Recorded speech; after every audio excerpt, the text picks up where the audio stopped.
Hello. আচ্ছা, এটা খুবই ইজি। হ্যাঁ, প্রথম 3টা লেকচার যদি কেউ দেখা থাকে, এই লেকচার তার বুঝতে হয়তো 10 মিনিটও লাগবে না। চাইলে তুমি নিজেও একটু চিন্তা করে দেখতে পারো যে একটু চেষ্টা করে দেখি পারি কিনা। পারবা, বিশ্বাস রাখো, এটা পারবো। এগুলো ইজি, আমি কঠিন কোনো কিছু দেখাইতেছি না। এগুলো আসে কমন। হ্যাঁ, এই কোশ্চেনটা খুবই কমন। 7 দিতে পারে, 10 দিতে পারে, 5 দিতে পারে, হোয়াট এভার। চলো, এই ম্যাথটা একটু বলি কি কি আছে এখানে। Z1 মানে হচ্ছে এখানে 5, Z2 মানে হচ্ছে এখানে 12। এই Z1 আর এই Z2, 5 আর 12, এই দুটো ডিফারেন্স কত? 7। এই ডিফারেন্সটা হইতে পারে কে, মানে কে এর মানে একবার 7 হইতে পারে, মানে এখানে র্যান্ডম যে কোনো একটা ভ্যালু হতে পারে। 7 হইতে পারে, 7-এর বড় হইতে পারে। 7-এর বড় বলতে আমি কি বুঝাচ্ছি? ডিফারেন্সের বড়। 7-এর ছোট তাহলে কি বুঝাচ্ছি? ডিফারেন্সের ছোট, এই টাইপের কিছু একটা। ঠিক আছে, এতটুকু বলছি। সো এখন আমি এই ম্যাথটা নিয়ে একটু পড়া শুরু করি। তো ফার্স্টে থেকে আমরা একেবারে প্রথম দিন থেকে শুরু করছিলাম ভাই। যদি এই জিনিসটা দেওয়া থাকে, প্রথমে এই যে ভ্যালু, এটাকে আমি Z1 বলি, এই যে ভ্যালু এটাকে Z2 বলি, আর এখানে 7, এটা আসলে কে? এখন আমি এই জেড দ্বারা কি বুঝাই? এক্স আর ওয়াই, র্যান্ডম যে কোনো ভ্যালুগুলোকে আমি জেড দ্বারা লিখতেছি।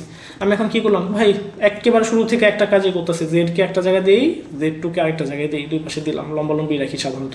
তারপর এখন আমি কি করবো ভাই, 7, দুইটা ডিফারেন্স 7 হওয়া লাগবে। আচ্ছা তুমি চিন্তা করো, এই জায়গা থেকে এই জায়গা যে ডিফারেন্স, এই ডিফারেন্সটা কত? এই ডিফারেন্সটা তো 7, রাইট? 7 কীভাবে আসছে? এই পয়েন্টটা হচ্ছে 5, এই পয়েন্টটা হচ্ছে 12। তুমি যদি চিন্তা করো মধ্যবর্তী দূরত্ব কত? 7। অতএব এই পুরোটাই হচ্ছে 7। এখন তুমি চিন্তা করো, আমি এই মাঝামাঝিতে যদি কিছু দেই, ধরো এই পয়েন্টটা দিলাম, তাহলে এখান থেকে যদি হয় এতটুকু দূরত্ব 5, না এতটুকু দূরত্ব যদি হয় 4, এতটুকু দূরত্ব হবে কত? 3। মানে যোগ করলে 7 হইব, বিয়োগ করলে কি 7 হয়? আমার তো এখানে বিয়োগ চিহ্ন দেওয়া, ভালো করে দেখো, এটা কি দেওয়া? বিয়োগ দেওয়া। সো আমার অবশ্যই এখানে কিছু একটা করা লাগবে। তার মানে এই মাঝামাঝিতে জীবনও এই জিনিসটা নাই, মানে এই জেড, জেড যে পয়েন্টটা, এই পয়েন্টটা কখনোই এই মাঝে থাকবে না। আচ্ছা এই মাঝে নাই, তাইলে আমি একটু বাহিরে চিন্তা করি। ধরো জেড পয়েন্টটা যদি আমি এই জায়গায় এই বিন্দুর উপরেই দিই, তাইলে কি হয় দেখো, জেড পয়েন্ট থেকে Z2 পয়েন্টের দূরত্ব, মানে জেড পয়েন্ট থেকে Z2 পয়েন্টের দূরত্ব কত? 0। বাট Z1 থেকে Z2 পয়েন্টের দূরত্ব কত? 7। মানে এই পয়েন্ট থেকে এই পয়েন্টের দূরত্ব কত? 7 না? অতএব এই পয়েন্টটা হইতে পারে। আচ্ছা তুমি এই পয়েন্ট চিন্তা করো, এই পয়েন্টটা, এই পয়েন্টটাকে আমি জেড চিন্তা করলাম। তুমি দেখো এই জায়গা থেকে এই জায়গা, তার মানে এই এতটুকু দূরত্ব নেওয়া লাগবে, এতটুকু, নাকি? এই এতটুকু দূরত্ব নিলাম। আর তুমি এই জায়গা থেকে এই জায়গা, তার মানে কি এই এতটুকু দূরত্ব নিলা, এই জায়গা থেকে শুরু হইলো, এই পর্যন্ত গেল। তুমি নিজে চিন্তা করো, যখন এইটা থেকে এটা বিয়োগ দিবা, অটোমেটিক কি এই অংশ বাদ চলে যাবে? অটোমেটিক তোমার ডিফারেন্স কত আসে? 7 আসে, রাইট? তোমার মাথা আসতে পারে আচ্ছা ভাই তাহলে এটা থেকে এটা এখানে তো আমার চিন্তা করা লাগবে, আগে কি হবে পরে কি হবে। ভাই কিছু চিন্তা করা লাগবে না, এখানে মডুলাস দেওয়া আছে। সো প্যারা খাও না, মডুলাস যেহেতু দেওয়া আছে প্যারা খাওয়া লাগবে না। সো আমি বুঝতে পারতেছি যে ভাই জেড পয়েন্টটা এই পয়েন্ট হইতে পারে, এই পয়েন্ট হতে পারে। মানে এই স্ট্রেট লাইন, যদি এটাকে আমি একটা স্ট্রেট লাইন কল্পনা করি, এই স্ট্রেট লাইনের মধ্যে এই বাহিরের যে কোনো পয়েন্ট হতে পারে। ভাই এই পাশে যদি এই পয়েন্টগুলো হইতে পারে, তাহলে ভাই এই পয়েন্ট হইতে কি সমস্যা? তার মানে আমি বলতে চাইতেছি এই পয়েন্ট সহ এই বাহিরের ইনক্লুডিং যে কোনো পয়েন্ট হচ্ছে কি জেড। অতএব এটা আসলে কিসের সমীকরণ? যদি সমান হয়, এটা একটা সরল রেখার সমীকরণ, যেখানে এই সরল রেখাগুলো আসলে এই পয়েন্ট থেকে বাহিরের দিকে যেতেছে। এগুলা কি? একটা রেখা। রেখার কি হয়? একটা নির্দিষ্ট পয়েন্ট থাকে এবং এখান থেকে বাহিরের দিকে চলে যায়, সেটাকে আমরা কি বলি? রেখা বলি। ঠিক আছে? রেখাংশ মানে কি? একটা পয়েন্ট আর একটা পয়েন্ট, দুইটা পয়েন্ট আবদ্ধ থাকবে। যেমন গত ম্যাথে আমরা যেটা করছিলাম সেটা কি ছিল? রেখাংশ ছিল। বাট এটা কি? এটা রেখা। কয়টা রেখা আসছে? একটা রেখা, দুইটা রেখা, এখানে দুইটা রেখা আছে। আমি কি বুঝাইতে পারলাম? আচ্ছা কেউ যদি এখন বলে ভাই এটার ইকুয়েশন বের করো, ইকুয়েশন কি দুইটা আসবে না একটা আসবে? অবভিয়াসলি একটা আসবে। কেন একটা আসবে ভাই? ভাই তুমি দেখো এই পুরোটা একই সরলরেখার না, জাস্ট এই একই সরলরেখার কিছু নির্দিষ্ট পার্ট বাতিল, এই পার্টটা বাতিল। কিন্তু এর মানে তো এটা না যে ওর ইকুয়েশন আলাদা, ইকুয়েশন কিন্তু একটাই। আমি আশা করি এই পুরোটাই বুঝাইতে পারছি যে ওর ইকুয়েশন কি হবে, এইভাবে যাচ্ছে। ঠিক আছে, ইকুয়েশন একটাই হবে। আর এই বিন্দু থেকে শুরু হয়ে বাহির পর্যন্ত, এই বিন্দু থেকে শুরু হয়ে বাহির পর্যন্ত। হ্যাপি? এতটুকু বুঝছি? ঠিক আছে। আচ্ছা এটা কি পরের ম্যাথ? পরের ম্যাথে এখানে আমি জানি Z1, এটা, এটা কি Z2। Z1 আর Z2 ডিফারেন্স কত? 7। কে এর ভ্যালু কত দেওয়া? 5। অতএব কে এর ভ্যালু কত? 7 থেকে কম। আচ্ছা এতটুকু তো বুঝলাম, এটা 7 থেকে কম। এখন আমরা কি জানি করতাম ভাই? কিছু বুঝি না, জাস্ট দুইটা পয়েন্ট দিতাম। এই জায়গায় হচ্ছে Z1, এই জায়গায় হচ্ছে Z2। z1 আর z2 দেওয়ার পর কি করতাম ভাই, z, যার মানে হচ্ছে x, y, এই বিন্দুটাকে বের করার চেষ্টা করতাম নাকি? আচ্ছা, এতটুকু তো বুঝলাম ভাই, পয়েন্ট দুইটা বুঝলাম, এটা একটা র্যান্ডম পয়েন্ট। এখন আমার কথা হচ্ছে এই পয়েন্টটা কোন জায়গায় হইতে পারে? আচ্ছা, আমি পয়েন্টটাকে এতটুকু তো জানি ভাই, এই জায়গা থেকে এই জায়গা দূরত্ব কত, 7।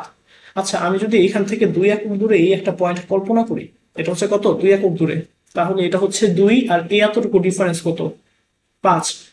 তাইলে দুইটা ডিফারেন্স কিন্তু 3 হইতেছে, হইল না। আমি যদি এই জায়গা চিন্তা করি, ওর ডিফারেন্স হচ্ছে এতটুকু 1, ওর ডিফারেন্স এতটুকু হচ্ছে কত, 6। তাহলে কি হবে, 1 আর 6 বিয়োগ করলে 5 হয়, অতএব এই পয়েন্টটা হইতে পারে। তো আমি কি বললাম, এই পয়েন্টটা জেড হইতে পারে, ঠিক আছে। আচ্ছা দেখো, তার মানে কি, এই এতটুকু হচ্ছে z-5,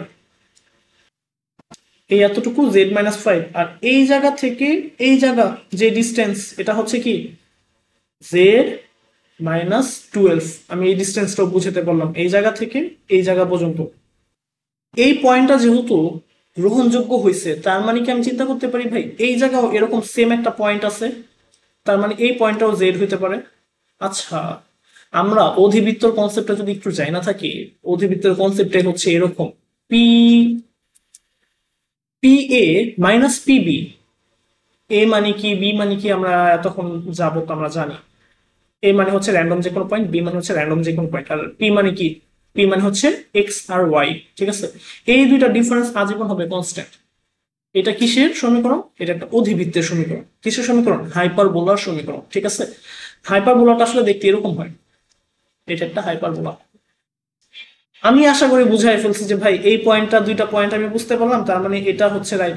এখন তুমি এই পয়েন্ট থেকে এটা দূরত্ব আর এটা দূরত্ব তুমি নিজে চিন্তা করো, এটা একটু দূরত্ব কম আর এটা একটু বেশি, এই কম আর বেশি বিয়োগ করার পর হয়ে যায় কত, 5।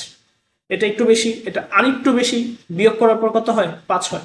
ঠিক একইভাবে এই যোগ বিয়োগ মানে করতে করতে অটোমেটিক তুমি নিজেই বুঝবা ভাই, এই জায়গা থেকে এটা যে দূরত্ব আর এটা যে দূরত্ব, এই পুরোটা দূরত্ব হচ্ছে কত, ডিফারেন্স যদি করি তাহলে 5 আসে। এই নিয়মটাই আসলে কার, অধিবৃত্তের। এই কাহিনীটা বুঝছি। এখন তাহলে আমরা এটাও বুঝতেছি যে আমি এখানে আগের মতন বলবো, এটা মানে কি, এটা মানে হচ্ছে 2a, ঠিক আছে। আগের মতন করে আমরা সকল ম্যাথ করতে পারবো সেম প্যাটার্নে। অধিবৃত্তের জাস্ট ফর্মুলায় ডিফারেন্স হয়, X square by A minus Y square by B equals to 1, বা ওয়াই স্কোয়ার বাই এ মানে Y square by B minus X square by A equals to 1, এই টাইপের একটা আসে, রাইট। এগুলো আমরা আসলে কনিক্স অধ্যায়ে বিস্তারিতভাবে জানতে পারবো, এত ডিপলি এখানে আসলে না দেখলেও হয়, এটা কনিক্সের পার্ট, ওকে।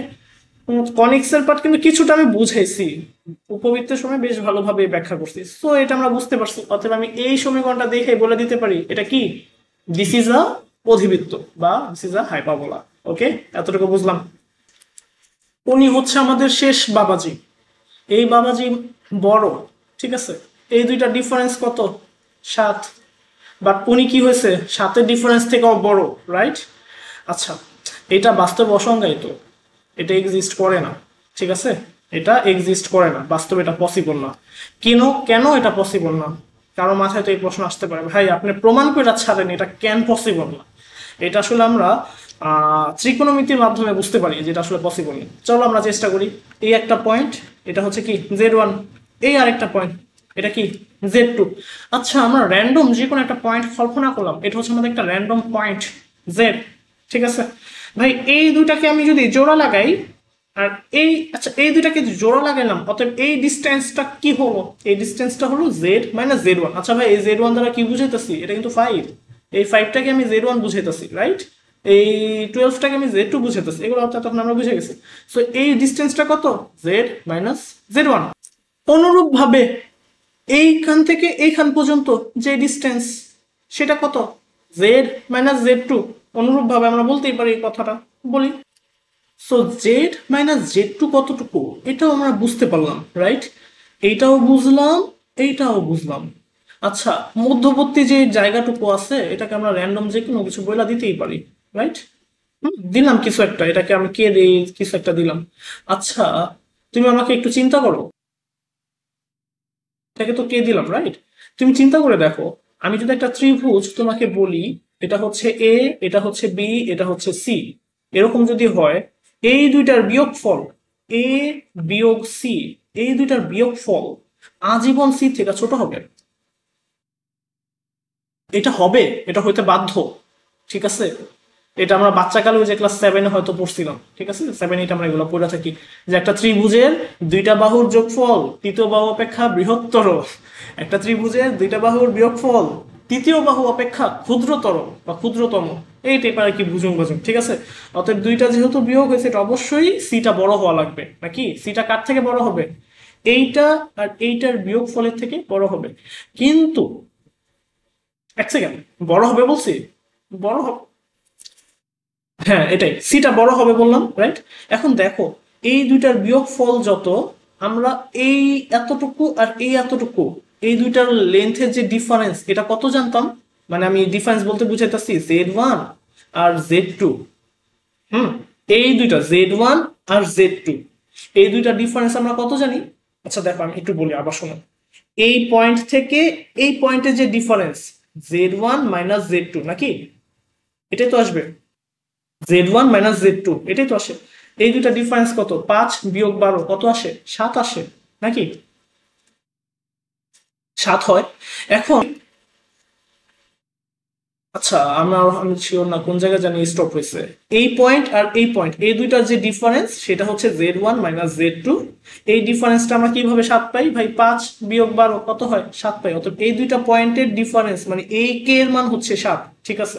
আচ্ছা, এখন তুমি বলতাছো এইটা বিয়োগ এইটা, তার মানে এই পুরাটা মাইনাস এই পুরাটা, এই দুইটা পুরাটার যে বিয়োগ হইব, এই দুইটার বিয়োগ ফল হচ্ছে কত ভাই, 8। তুমি এটা মুখ দিয়ে বইলা দিলা, বা 10 ভুলে আমরা বইলা দিলাম, ঠিক আছে, বললাম। এটা কি বাস্তবে পসিবল? আমাদের এখানে তো বইলাই দিচ্ছে ভাই, এইটা আজীবন সি, মানে যে কোনো দুইটার বিয়োগফল আজীবন সি, মানে তৃতীয় নাম্বার, যেটা তৃতীয় নাম্বারে ছিল এখানে 7, 7-এর ছোট হওয়া লাগবে, 7-এর সমানও হইতে পারবো না। যদি সমান হয় তাহলে ত্রিভুজ গঠন করা সম্ভব না, একটা স্ট্রেট লাইন হয়ে যাবে। খেয়াল করে দেখো, আমরা গত পেজে যখন ইকুয়ালস টু 7 বলছি, তখন এটা কি ছিল, এরকম একটা স্ট্রেট লাইন ছিল, দুই পাশে বাহির হওয়া যাওয়া একটা straight line, right, straight line হবে। আজীবনে ত্রিভুজ বানানোর জন্য কি লাগে, ছোট হওয়া লাগবে। কিন্তু এখানে কি ছোট হয়েছে, ছোট তো হয় নাই। তার মানে এটা কি, এটা আসলে গ্রহণযোগ্য না। আমি আসলে এই ব্যাখ্যার মাধ্যমে এটা দেখাইলাম, ত্রিভুজের ব্যাখ্যার মাধ্যমে, যে ভাই বাস্তবে এই পয়েন্টগুলো বের করা পসিবলই না। আর যদি এই পয়েন্টগুলো কি হইতো, ছোট হইতো, তাহলে এটা একটা উপবৃত্ত আসতো। কিভাবে আসতো ভাই, উপবৃত্তের পয়েন্টগুলো কিন্তু এরকম আসতো অটোমেটিক। এই যে দেখো, এটা একটা উপবৃত্তের পয়েন্ট, এখান থেকে আসতো। আবার এই ত্রিভুজটা তো একটা টাইমে এই জায়গাও হয়তো নেওয়া যেত, রাইট। অতএব এখান থেকে একটা উপবৃত্ত আসতো, মধ্যা কথা এটা একটা উপবৃত্ত, ঠিক আছে। এইভাবে একটা উপবৃত্ত আসতো, এই বৃত্ত আবার এই জায়গায় ভাইবো না, ফোকাস বা ভুজং বাজং এই জায়গায় আর কি, কেন্দ্র কেন্দ্র যাই হোক, কেন্দ্র তো এই পাশে আর কি, হোয়াট এভার। আমি বুঝাইতে পারছি আর কি, মানে যদিও চিত্রটা দেখতে একটু ভুল হয়েছে, এরকম টাইপ আসবো আর কি চিত্র, ঠিক আছে। বুঝাইতে পারলাম এতটুকু।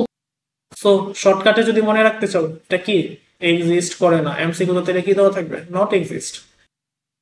তো আমরা যদি এখন একটু সামারি করার চেষ্টা করি, যদি ইকুয়ালস টু হয় তাহলে সেটা কি হবে জানি বলছিলাম, এটা হবে একটা সরল রেখা, ঠিক আছে। যদি গ্রেটার দেন হয়, ভাই গ্রেটার দেন হইলে আসলে এটা পসিবল না। আর যদি তোমার লেস দেন হয়, সেটা কি হাইপারবোলা কিংবা অধিবৃত্ত।